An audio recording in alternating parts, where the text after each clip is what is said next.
Hey everybody, Steve from I Love Disney and Comics. I just thought I'd pop on here real quick and show you something I've really gotten into lately.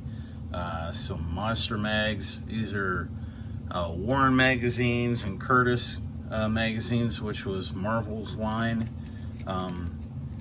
These are going to be Silver and Bronze Age books, but I thought I'd start off with actually I only have one Silver, and we'll go ahead and start off with that one. I just picked this one up yesterday from my comic book store here in Kettering, Ohio. Sorry about moving that. This is Monster World number 10 from September of 1966. And this is a really cool book. This is just like those old famous monsters of Filmland and all those, where they have like a couple stories in here and a lot of pictures and art from movies and everything. They've actually got a Batman story in here, and it's not so much a Batman story, even though that's what most of the pictures of it are. More is it's about superheroes in serials, like the ones that used to be able to go to a movie in the 40s and 50s and see a serial run before the movie. And then they get into the 66 Batman series and everything. So anyway, I thought I'd pop these open too and let you guys take a look. I got this for $3 at my LCS. I thought that was a pretty dang good deal. But just so you can see some kind of the art in here and what's going on, the contents and everything. And this is I don't even know what this movie is. I don't remember it. It's called The Reptiles, but man, that is some terrible special effects back then. I mean, that's just awful.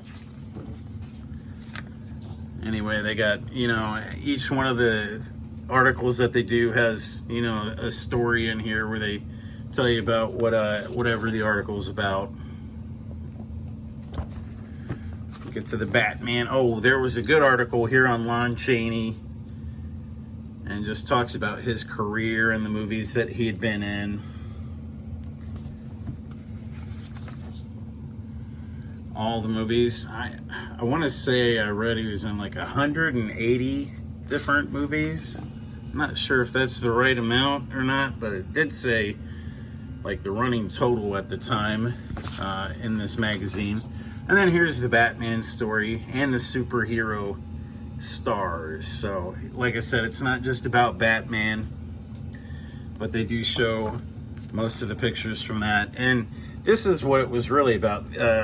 This is about the the Green Hornet, the Batman from the 40s, the Phantom from the 40s, and Superman from the 40s. So they talk about all the serials and everything from back then.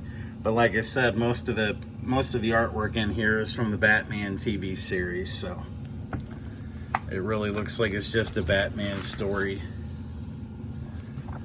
Let's see, what else did I want to show you guys in here? I mean, these are really, there was a really good story in here about Christopher Lee as Dracula, Prince of Darkness. Just some really cool stuff in these old books. If you've never bothered to look at them and you like horror movies, you might want to check one of these out if you can find them for cheap. So anyway, that's all I got for that one. Let's move on to the next one, seeing as how we're already 3 minutes and 50 seconds into this video. So next up I have Monsters Unleashed number 2. This is one of Marvel's like Curtis series. This is from September of 1973.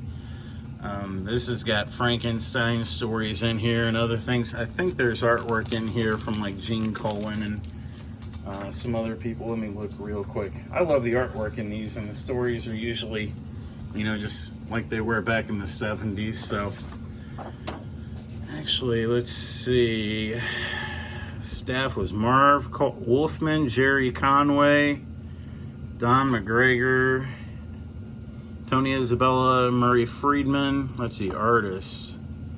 Jerry Blasco, Frank Bruner, John Buscema, Bill Everett, Ralph Reese, and Sid Shores. So, pretty good lineup of artists. And then you'll get like just an actual article in here. They'll throw in the middle of that, and then you get all this great old Bronze Age horror stuff. I thought this was Night Nurse. This is not. It mentions she's a nurse from the night. Let me see if I can find where they... This is called The Madman. Jane Bryant, you are a nurse. You get off the train at Hagstone Junction. But this was by Stan Lee and Bill Everett. So, yeah, I really thought that was Night Nurse at first. I was like, hey, what's this all about? You know, but it wasn't. All right, on to the next one.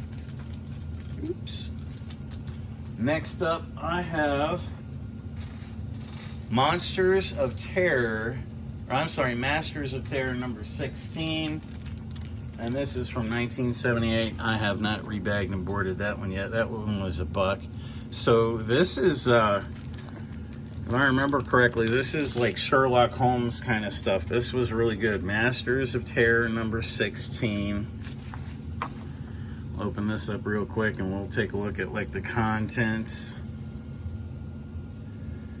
Yeah, by Richard. First story, The Hero Killer Principle, is by Richard Marshall, Gene Colan, and Tony DeZuniga. I probably slaughtered that. Voices was a story by Marv Wolfman, Gene Colan, and Tom Palmer. The Rise of the Private Eye by award-winning author Ron Goulart. Death by Disco by Steve Gerber, Gene Colan, and Tony DeZuniga. So look at that. That is so cool. The artwork in these books is always really cool. It's all black and white usually. I say usually because I was looking at a book, but it was an epic book and part of it was in color, so.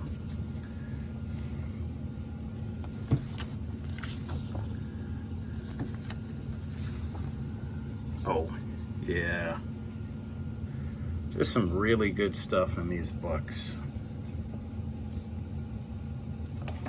All right, up next, let's see. Oh, up next we have Vampire Tales number 3 from February of 1974. And this is a Morbius on the cover with, I believe this is the 3rd appearance of Satana.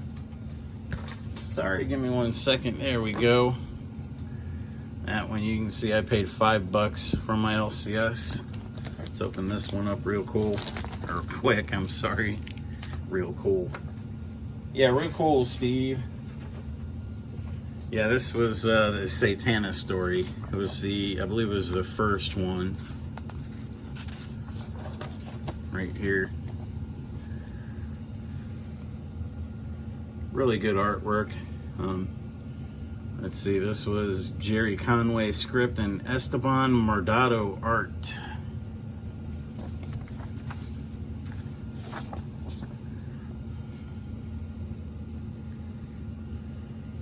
And then in the very back, like the whole last part was a Morbius story.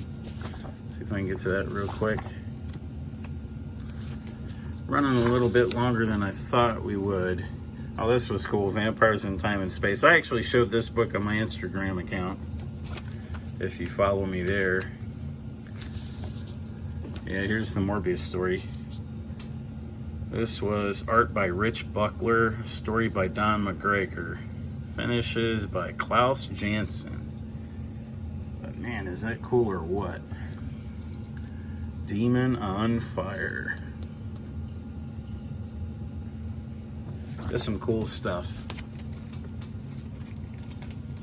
Okay, only got 3 more, I think. So up next is Dracula Lives number 1. This is from 1973. And this tells the origin of Dracula.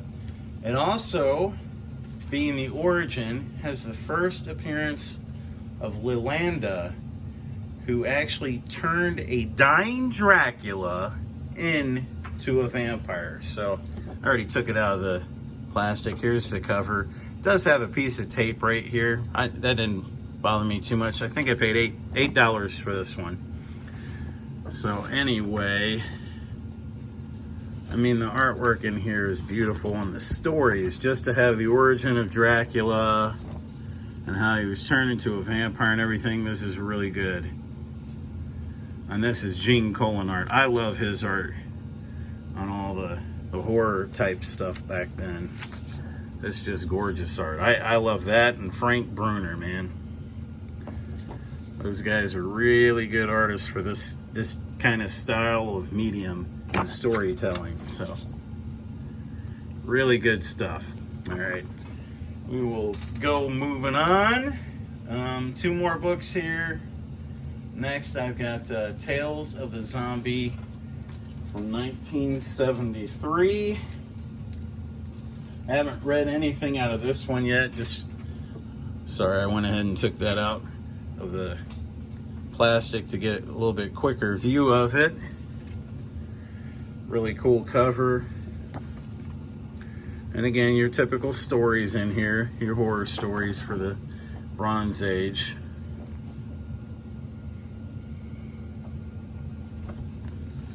Let's see. Oh, this is beautiful right here. Look at that. That is some amazing art.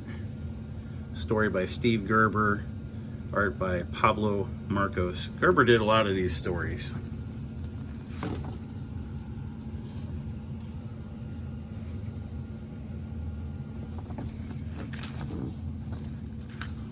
Let's see what else we got in here.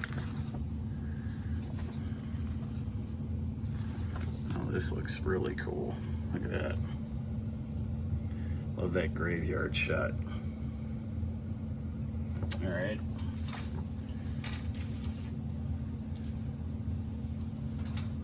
Okay, and the last book is a Warren Mag. This is Creepy number 90.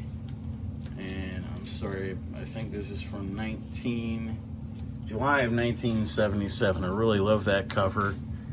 That little girl holding that creepy ass doll. You know something bad's gonna happen. She looks like a little demon. Look at those eyes. She looks like a little hateful demon. That is a great cover. I love that. That is awesome. That's the way horror is meant to be. Just intimidating right off the bat. Let's see. What do we got in here? Contents: Dear Uncle Creepy, Warrior on the Edge, Brancatelli comic books. I don't know what that is. I haven't read this one either. When Charlton Publications was forced to close down their comic production department, they left a few funny animals without a home. Guess who's giving them one? Okay, cool. Charlton 66 might be interested in that little article from July of 1977, issue number 90 in Creepy. Let's see, The Search, Please Save the Children, The Sacrifice, and Dolly. I'm assuming Dolly is the story on the cover. Oh, the dream of a white Christmas faded into the nightmare of a black Christmas. All over the world, deadly toys were being left beneath the holiday trees. Dolly was the key and the deadliest of them all. I gotta look at that real quick. What page did that say? 45. Oh yes, I'm gonna have to go read this real quick. Dolly story. Look at that. The Dolly.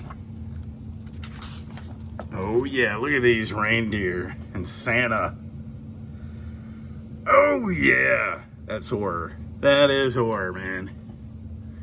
That is some good stuff. All right, if you don't like horror, sorry this video was so long. If you do, if you like these old horror mags, you're welcome. If you like me, you like this stuff. When I was a kid, I grew up, I was born in 72, and I grew up in the 70s and 80s watching reruns of the old Dracula movies with Christopher Lee, and always watched all the Godzilla movies and the Frankenstein movies. Lou Abbott and Costello and the Werewolf and all those. And man, I love all those stuff. But anyway, if you stayed with me this long, thanks for stopping by. Thanks for watching. Leave me a like, leave me a comment. Let me know what you think of this stuff. Are you into this? See you later.